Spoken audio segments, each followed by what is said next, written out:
ner mala ken yam kejen gwasame bana roch bana jelling roja dana bana kwen kejen gwasame chala no shane di shop kongwan shakanak Canadian tiddish nitin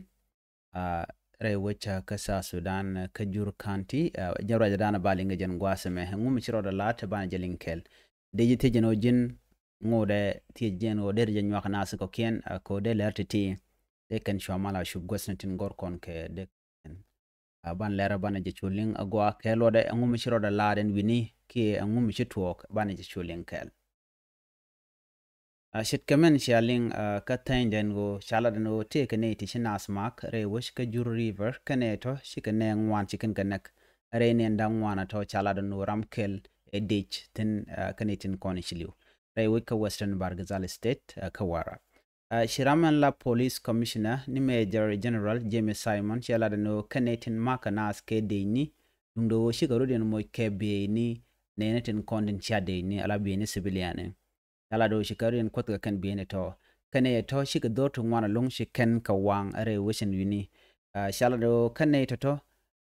kan ka ngaje no ka ngani no dia ko jeno mun ne dane sha tere we ka warap ka ala mun mishale manyang land dispute ye gwat mi chi nasi ka te kairol tin en Raymond mo chala dong da kane to dong neg na to ne charoj ma chajalat area ga mo cha to ko kor gwase chiwe ka kwi gak money rewe ka warap ai ke jeno rewe ka warap te ko ro ngwalung te tok tin en wini kan ko to cha gwe jeno do dan de kap chungo je selpa ke ma yadi te jaram dan e chi ngochi yan pinyeno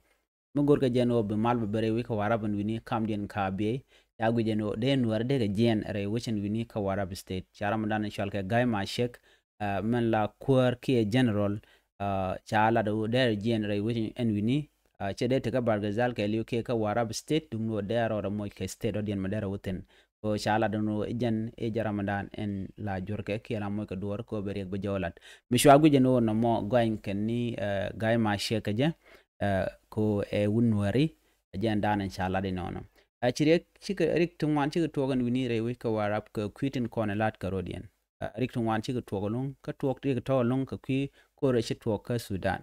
jan dan ende yelinga jan gwasame mi jirama jidit ka jan shanal me de te jino jin nyaka nasin kokien biate ka ma